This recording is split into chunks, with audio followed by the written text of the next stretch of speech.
And how many artists are you currently managing? There's 4 under our management at the moment. So we've got Sarge, K-Biz, Dreads, That You Dreads, and Dre Carty. So he's an R&B singer who's just come out now as well. They all Brom based. Yeah, we've got one from Wolverhampton. K-Biz is Wolverhampton. Sarge, Dreads, Dre, they're all around the Brom area. So could you just break down, in regards to the artists you've just mentioned, the timeline in terms of how long you've been working with them, where they are in their respective careers, and like what you as Blackguard are doing for them, essentially? All right, so Sarge has been the one that I've knew the longest. I've probably been with Sarge since probably about 2018 times. He just started it off as, he's been doing music since he was 14 anyway, so he started just dropping music. We learned how to actually distribute music. He was the first kind of case study that we ever did, and we're very close anyway. He's now started to become a little bit more strategic with what he wants to do. So he wants to drop a mixtape at the end of this year. So his plan at the moment is trying to build up that email listing, trying to get emails and everything like that for marketing sides of things, ready for his mixtape release. He started to drop a lot more videos and visuals, because we've been working together that long anyway. We used to have a studio together, so we was constantly in the studio making songs. Some of the songs probably would never come out. So it was like, instead of them gathering dust in the files, we'll just drop on YouTube, just throwaway tracks. So once a week we just drop in some of his old songs that probably would never anyone could hear onto a YouTube to build up his YouTube audience. And then obviously we just pushing now for that mixtape release. So in regards to Sarge, just quickly, and you say the emails that you're trying to collect, that's essentially a massive part in regards to retargeting your audience, having direct communication with your audience. Have you heard of the platform Even? No, I haven't. It's an independent infrastructure that would allow Sarge to essentially put these unreleased tracks on the platform and give his fan base a place where they could purchase them to earn a bit of revenue. But whilst they're doing that, it can, like, for $1 or however much, it's a pay what you want platform. But whilst they're doing that, they're putting in their email addresses and you collect all your data as well. So I'd encourage you to take a look. Yeah, I'll definitely make a note of Even. Again, this podcast we're doing now is going to be listed on Even for like the same reasons as to such. Okay. It's important getting the emails. Massively. Because that's where your main audience, they're not going to subscribe to your email list if they're not necessarily listening to your music. The platforms own everything. If you don't own your direct connection to your audience, you're fucked. Mm-hmm. In this, like, let's not beat around the bush, you know what I'm saying? It's like they are collecting the wealth through these very same mechanisms.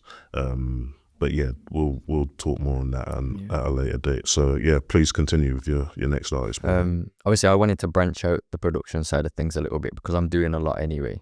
It's hard for me to manage so many people. So one lad that I'm training up to do the music management side of things obviously takes a little bit of the weight off my shoulders. He's then going to run his own little roster through Blackguard Productions, doing the management. So he signed somebody called That You Dreads. He's dropped a cover track, and he's dropped his first release called You Dig, which is out everywhere now as well. Kind of like a wavy auto-tune kind of rapper. Very, very, very cold. He's got a lot more in the pipeline, but he's yet to discover that kind of strategy. So again, it's just building him up from technically zero up into getting that fan base, getting the radio plays, and actually becoming that artist. Same with K-Biz as well. What was the timeline for That You Dread? So he only joined like 5 months ago or something like that. Yeah, about 5-6 months ago. And obviously he's dropped a cover and to build up his YouTube a little bit, and he's dropped his music video and first release. Similar with K-Biz.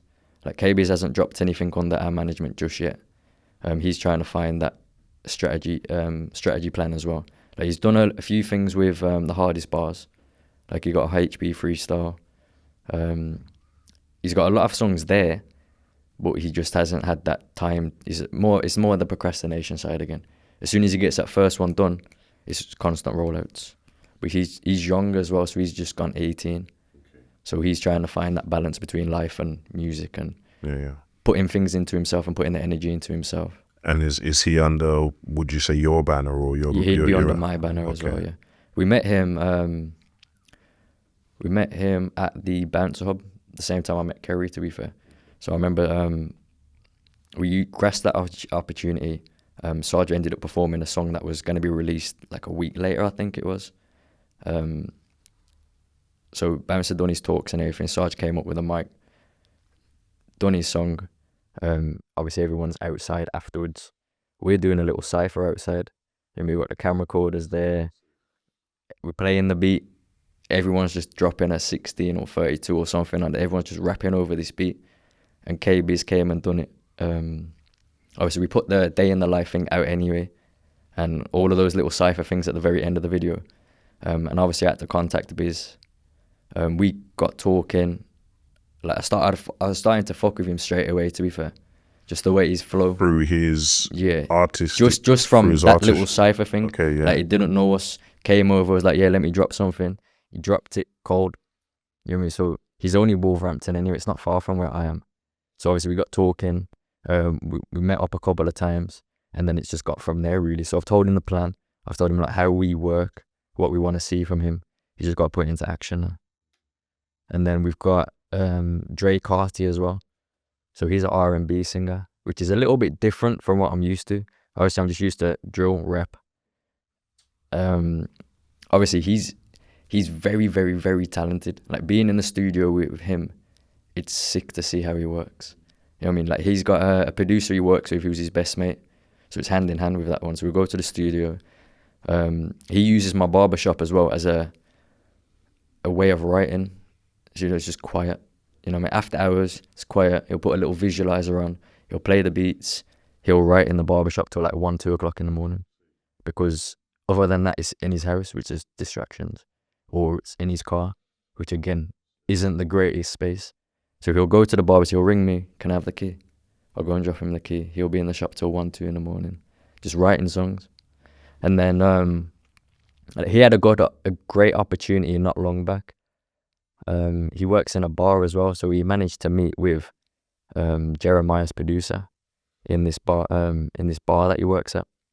So I think it was Trey Songz and Jeremiah were doing a show in Birmingham, and obviously he was at the bar staff then. So we got talking to him. They exchanged contact details. He sent him a few tracks and snippets over as well, and they built a very good relationship where Jeremiah wants to work alongside him, basically. Like there's been conversations galore. So we drew a trip out to America to go to the studio with these lot. But we want to build him up and get a little fan base and everything. It's a great opportunity, to be fair. So he's got that. I don't know. I feel like R&B is a bigger audience, anyways, isn't it? Like with rap, for example, a lot of people listen to rap, but it's still quite a small audience. R&B is massive, so he could potentially break through a little bit because he's got that voice, and he wants to start working a lot alongside rappers a little bit more, and bring that early 2000 vibe again. You know, like the Ja Rules and Ashanti kind of vibe. Like the rappers, the powerful hooks, do something like that. So again, like he wants to do an album towards the start of next year, but we just got to work on dropping. But he signed probably about the same time as Dread, so like about 5-6 months ago, give or take. And who found him? You found him yourself from where? That was through the guy that's coming to do the management. Okay. That was his mate as well. So he's brought both of those two to the shop. I was like, this is what we're doing. They showed me some of their snippets, and then I liked them straight away. So how did you find this guy? Did you headhunt him, or did he see what you're doing and come and approach you and see? Customer in the barbershop. So barbershops are powerful. Yeah. Everybody in a barbershop. I feel like I need to set up a barber's. It's great for the word of mouth things. You know what I mean? Like everybody talks about certain things. Of course. And obviously, with, like I said, like all my businesses, everything's allocated in that barbershop basically. So no matter what I'm doing, the customers know about it. They'll go and tell someone. And then we got close anyway, me and this guy. and we was talking about like obviously the weight on my shoulders trying to juggle too much. He's always had that musical ear as well. A lot of his mates do music, so he's like, oh, yeah, I'd do it. I want to learn how to do the management side. And then we had a meeting, we got talking, showed him the ins and outs, and yeah, he's learning how to do it a little bit now. So he'll have his own roster of people that he'll manage through us. So obviously I'll do all the back end stuff. He'll obviously go to the video shoots, do the short reel content forms, post them for them. We'll obviously do the distribution, we'll track the emails and just build up together then.